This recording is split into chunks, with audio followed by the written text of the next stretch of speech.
Don't be dramatic, Harold. It's just smoke, my daughter-in-law said sharply, snapping the ash from her cigarette straight into the kitchen sink as if she paid the mortgage.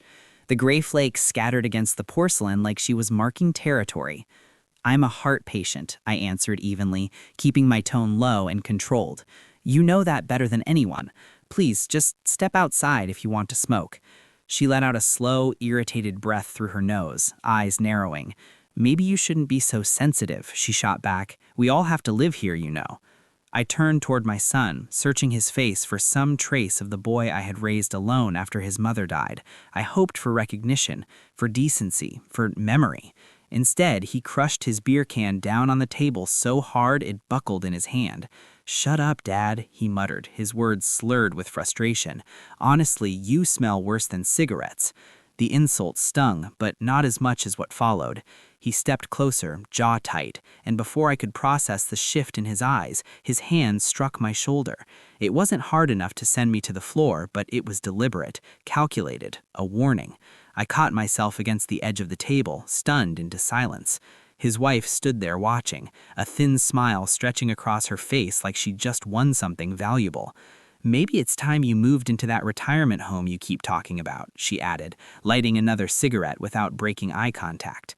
15 minutes later, I walked quietly down the hallway to my bedroom. I didn't raise my voice. I didn't let them see tears. I simply closed the door behind me and knelt beside my bed. From the drawer hidden underneath, I removed a slim black folder they had long forgotten existed. Inside were documents they never thought to ask about: the property deed, the trust papers, the bank records, and the memory card from a small camera they didn't know had been watching. When you live as long as I have, you learn that silence is not weakness. Silence observes. Silence records. For 2 full years, I had watched the way they spoke to me when they believed I was too old to respond. I watched my son transform into someone unrecognizable, cold, detached, easily manipulated. And her, she had started shifting the ground beneath my feet the moment she moved in. First, it was subtle, rearranging furniture, changing the locks without consulting me, excluding me from dinners that took place under my own roof, attempting to relocate my medication drawer as if she were reorganizing clutter. But tonight, they had gone too far. I slid the memory card into my aging laptop and pressed play. The footage appeared clear and undeniable. My son raising his hand, the impact, her smirk, every angle preserved, every word captured. Then I opened the folder and reviewed the paperwork I had safeguarded for years, copies of the deed clearly listing me as the owner, the trust outlining specific conditions, the living will my late wife insisted we finalize before her passing. The house was never transferred into my son's name. It never would be unless I chose it. My wife had made certain of that, God rest her soul. I had simply delayed enforcing it, hoping circumstances might change. They had.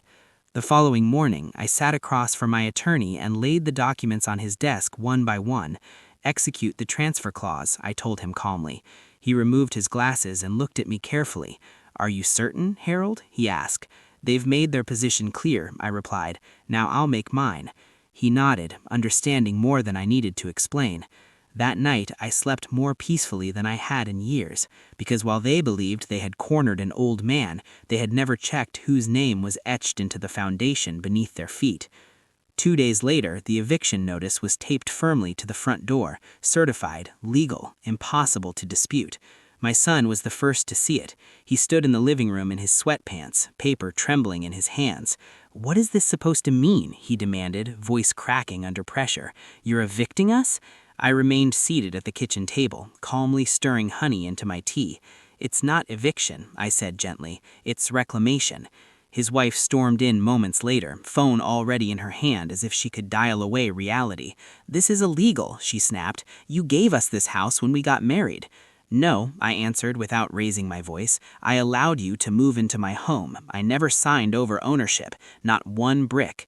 My son stared at me like he no longer recognized the man in front of him. "Where are we supposed to go?" he asked. I shrugged slightly. "You're young, capable, resourceful. Those were your words, weren't they?" He stepped forward, fists clenched again, face burning red. For a split second, I wondered if he might strike me once more, but this time I didn't flinch, because behind him, walking steadily up the front steps, was a sheriff's deputy. I had prepared for this possibility. The officer handed them the final 7-day notice with a respectful nod in my direction. His wife's composure shattered. "You can't do this. We're family." "No," I replied softly, rising from my chair. "Family doesn't smile when someone is hit for asking to breathe." I gave them 7 days by law, but in my mind I had given them 2 years of grace already. When you treat your father like a burden, you shouldn't be shocked when he decides to set himself down. The house grew strangely quiet after that, the kind of silence that hums with tension. They avoided me, moving cautiously as though they were already strangers inside unfamiliar walls. My son spent hours glued to his phone, searching for solutions that should have been planned long ago.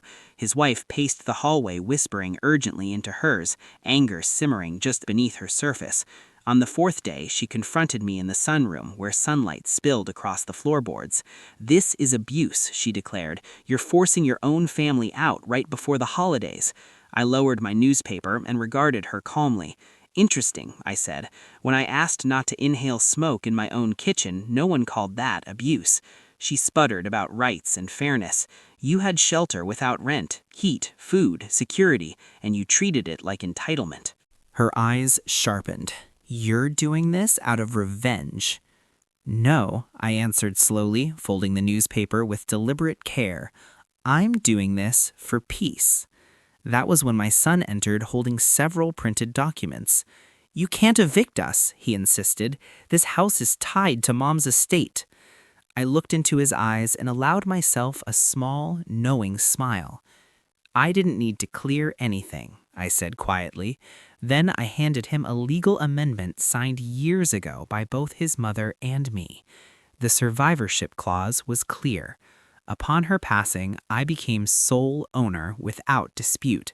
There was no loophole, no oversight, no argument. They had mistaken age for weakness. They forgot who built the walls they were standing inside. They forgot whose sweat paid for the beams overhead. I had handed them shelter out of love, not obligation, and I was finished handing out keys to people who treated me like an inconvenience. They packed in silence, no tantrums this time, no screaming, just the sound of boxes being taped shut and drawers slamming harder than needed. It rained the morning they left, poetic really. My son stood on the porch with a single duffel bag, no umbrella, no plan. His wife was in the car, arms crossed, avoiding my gaze. He turned to me one last time, his voice cracked. "You really hate us that much?" I sighed. "I don't hate you, son. I hate what you became when you stopped being a son." He flinched like I'd slapped him. "You hit your own father," I added, "because I asked to breathe. That's not stress, that's rot, and I'm not living with rot." He opened his mouth, but I shut the door. Behind it, I exhaled. The silence didn't echo anymore. Later that day, I called the trust advisor and rewrote my living will. Every clause, every dollar reassigned. I donated 40% of the estate to the local veterans clinic, the rest to a scholarship fund in my late wife's name for kids who grew up without fathers but still turned out kind. Because my wealth was built by love, and I refused to let it rot in entitled hands that never learned to give. 3 weeks passed. I thought that would be the end of it. My son, his wife, and their entitlement vanished from my life. But narcissists rarely go quietly.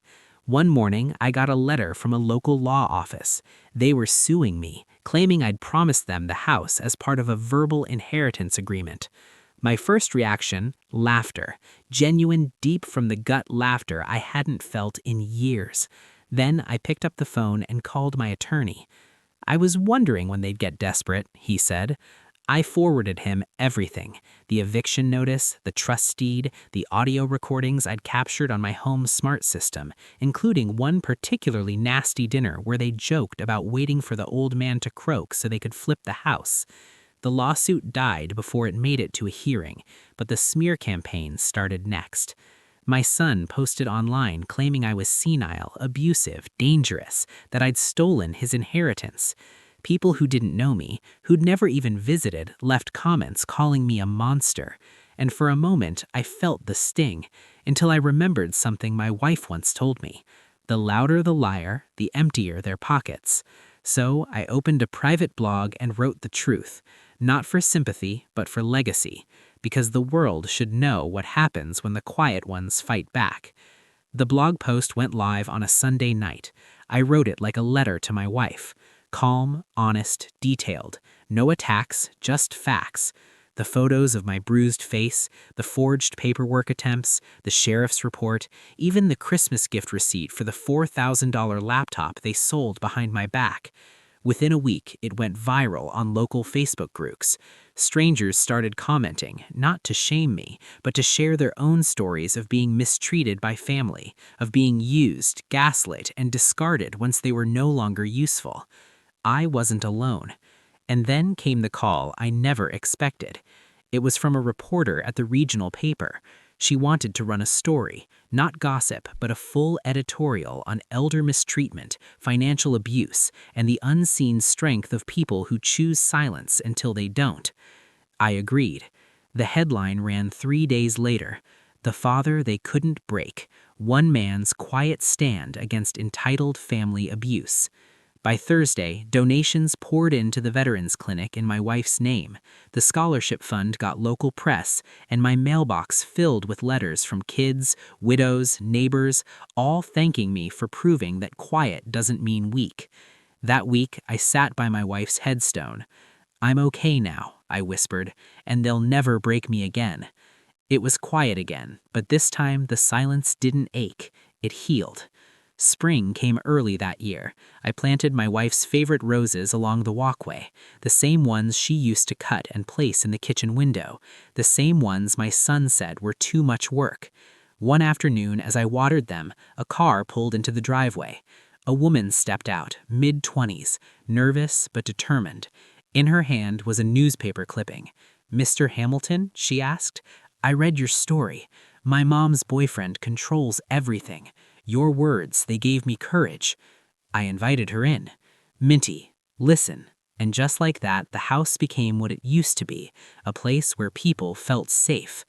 Over the next few months, others came. A single father escaping emotional abuse, a war vet whose son drained his savings. I never asked for this role, but maybe it found me. The state even contacted me to help pilot a mentorship program for at-risk elders. My son never called again. Last I heard, they were living in a motel 2 counties over, still blaming everyone but themselves. But me, I was rebuilding not just a home, but a legacy, one not written in money, but in the lives I helped unchain. I stood by my roses that evening, wind brushing my face, the sun dipping low. "I kept my promise," I whispered to her. "I never let them turn me bitter." I smiled and walked back inside.